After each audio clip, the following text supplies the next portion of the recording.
So Simon, what is the black vote and how is it indicative to the EU referendum campaign? Well, the black vote in this critical debate around should we stay or should we go in the EU, the black vote will be crucial. There are 4 million African, Asian and Caribbean votes, politically black, non-white. They could easily decide who wins and who goes. So we had our first campaign, which was to get people to register to vote. And many of our communities were not registered, but we registered over 70,000. Now in this last week of electioneering, we're saying to our communities that you must stand up and be counted and go to the ballot box. We want to see an unprecedented number of Africans, Asians, Caribbeans go to the ballot box and put their mark, put their cross and demand equality. And what stakes do we have staying in or staying out of the Well, EU? There's lots of big debates. I think that for our communities, there are 3 things that I want to put on the table. One is prosperity. Where does prosperity is best served for our communities? Is prosperity served if we're in or if we're out? That's the first thing. The second point is equality. Where is equality best protected? With the legislation within the EU institutions or with the UK? And the third element, and particularly after the tragedy that has happened up north, that where is decency best served, within or without?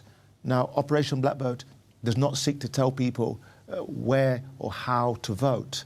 But what we want to say is those 3 issues, prosperity, equality, decency, must be at the forefront of people's minds. But we must go to the polls, because if we don't, we leave it to people who at best don't understand our black communities and at worst don't like us.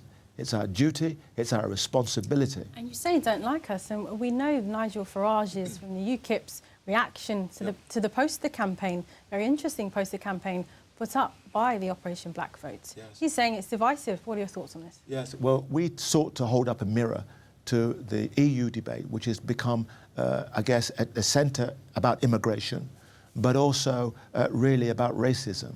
And so people that are on this immigration bandwagon very quickly point the finger at black people and say, you're the problem, you've taken our jobs, you're taking our homes, you are ruining this country. And the rise of racism, the rise of Islamophobia at times is off the leash. And we sent to Nigel Farage or anyone that will listen. Our vote's powerful. We can vote any bigot down wherever we want. And we want to be treated decently. We want it to be treated with the respect that we deserve. Some in our community want to leave, some want to remain. I want people to go to the polls with the relevant information so they can make an informed judgment. An informed judgment, indeed. In terms of working with the community, what does Operation Black Vote do to help? Yes, well, we seek to encourage and inspire our communities to have equality. Well, actually, we also want to defend the 20 million black people in Europe. Within the Commonwealth? Within Europe and the Commonwealth, okay. But in Europe, because this debate is about Europe.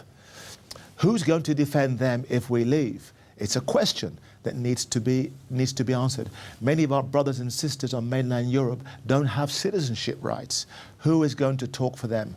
I'm saying. And what difference has this made in terms of raising consciousness, and particularly in regards to the quote-unquote controversial posters? For instance, I know that there's a poster on the seesaw of, yes. of a white male and an Asian woman, yes. And he's pointing at, yes. the Asian woman to indicate, understand the equality in terms of their votes. Well, what were you trying to say in terms of those posters? We were trying to say that in this immigration debate, it is one short step away from racism, and in which people are inspired to be racially abusive. You know, here in the capital where we are now, more than 50% of black people have been racially abused. I would argue that some of this, in no small measure, is due to the toxicity of the immigration debate that seeks to blame black people. What we're saying is, stop the toxicity, stop the rabidness of this EU debate and see us as the great potential that we are. Why do you think people don't see our potential? Is it because there's a lack of diversity within the media, within civil society and the wider scope of black people? I think it's worse than that. I think there's a daily deluge of race baiting, of racial hatred, of pointing the fingers, first of all, at immigrants in general, but that quickly transcends to black people. So when you look on YouTube, you look at a racist YouTube rant on the tube, and it's invariably towards a black person. And so the rise of xenophobia, the rise of racism and Islamophobia is directed towards us. And we're saying to politicians on both sides, stop it. Behave better than that. And why do you think race has fallen off the political agenda? Because there's an indifference towards our plight. There's an indifference towards our struggle. Right now, there's a blame game.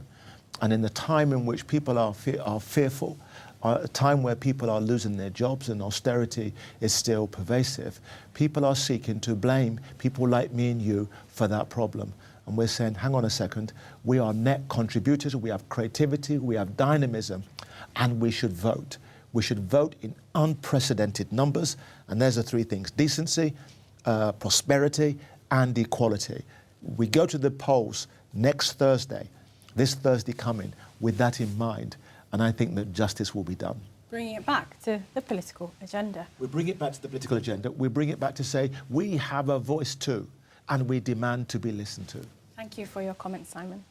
On the line, we have Adebola, Showemimo, a blogger and a writer who wrote an article for the publication Black Ballad, citing the views of various black women and their views on the referendum. So, Adebola, what are black women saying in regards to the EU referendum? So I think in regards to when I initially put the post, gave out everyone the option of coming to me, I think there was a lot of discrepancy on what was needed to be said. But there was a clear understanding of the fact that employment rights are to be looked after. So a lot of people, a fair amount of people actually wanted to remain, and simply because employment rights are protected within the EU, and also the fact that they knew that they had come from a social economic background. There was also a particular lady that I spoke to who was from a Muslim background, and she even said that as a Muslim black woman, she doesn't feel that leaving the EU would even be a chance for her to even express how she feels, or even for if we left the EU, how would we be protected in terms of the current government that we have right now. There was a sense of fear and not sure what's going to happen if we was to leave the EU as black women, and it's quite worrying, to be honest with you. So what were the particular findings that you found from your article? Was racism a large part of it? Yeah, I mean, the reason why I initially wrote the article was because of the whole issue with the Nigel Farage and Imran Morgan as well, because that was a huge backlash on Twitter, and it was a sort of, I mean, some of the tweets were saying angry black girl, and I think at the end of the day, we input into this country, and we do have a voice. And why should we not have a voice? It's extremely important for black women to know what's going on, and important for us to express our opinion and our right to vote in the EU referendum. So come next week, Thursday, I would expect as many black women to go and put their votes through. So we'll bring Simon back into the conversation. In terms of your reaction, I could see your head nodding. What do you think? No, I think I think really enlivened by Adebola's kind of critique and intervention, because it clearly is very important for black women to be empowered, to be involved in this debate, particularly when that debate is difficult and attacks are focused towards us. She's been brave, and she's having this debate, and of course she's getting with black women to talk about equality, to talk about where our best interests lie, either as Muslims or as black women. So more power to her, but it's the engagement that's important. It's the fact that we're having this conversation, because of course some black people say to us, and I'm sure to Adebola too, look, on mainland Europe it's pretty racist, so why should black people be involved? And we say, look, so if we're not involved, how can we protect the 20 million black people that are there?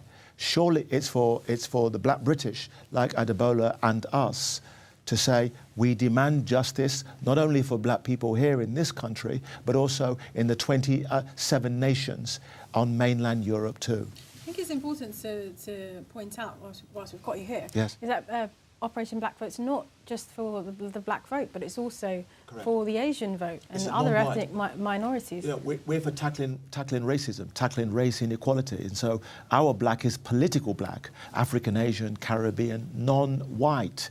We are all subject to different forms of racism. But together, 30 million black and Asian Europeans, together we're saying no to racism, yes to equality. So how do we bring back the idea of unity? It's a very good question, and we have to strive for it, because there's a lot of divide and rule, not just within the African communities, the Caribbean communities, but the broader, I guess, black and Asian diaspora. And I would say, look, if we are to defeat the persistent racism that looks at us, whether we're African, Asian or Caribbean, as inferior, how do we effectively address that, push back on that? And I say unity is king. Unity is key. And when we do that, we're not asking for justice.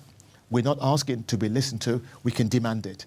We can demand it in local elections, in general elections, and in this EU referendum, we can put equality centre stage. And to bring back the EU referendum and the idea of women and their particular vote, Adebola, I know you mentioned the case of Morgan and the backlash that she had received from speaking to Nigel Farage.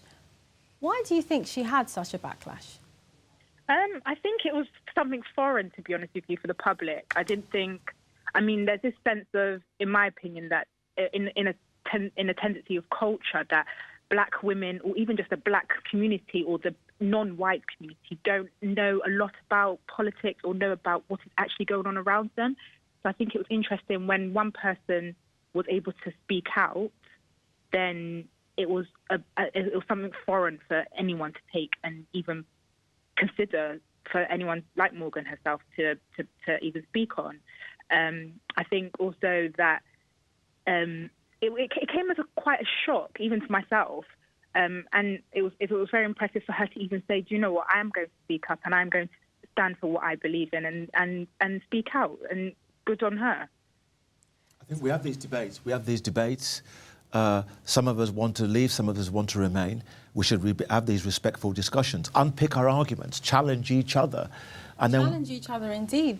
But the argument was also that Nigel Farage had all sort of quietened or not let Morgan speak. Right. So in the idea of democracy, do you think there's not enough of a one voice from within the black community, whether woman or man, to speak? There needs to be many voices, Morgan's, Adebola's, our own. We've used the services of Saatchi and Saatchi, the media giant, if you like, to use these as the controversial, some said. I think the one with the seesaw, I hope you'll be able to show that, was a reflection of a toxic debate. And the second one, where we used the Bullingdon Club, where we showed Cameron and Boris Johnson in their old Etonian Oxbridge days and put black faces in place, was to say this EU election is not for the few, is not for the privileged, but for the many. It belongs to us all, and it's better served when we all engage in it. So just to finish with Adebola, do you think there's going to be a big turnout of black women for the EU referendum? I would certainly hope so. Definitely have promoted for people to make sure they register to vote, which was at the beginning of this month. I would certainly hope that people do take their initiative and express their view and vote, because on the 23rd of June, it's everyone's choice, not just mine or anyone here. It's all of our choices, so we should all make a decision for our own self. Well, unfortunately, we've run out of time. Okay. But thank you for your comments, Adebola, and for you, Simon.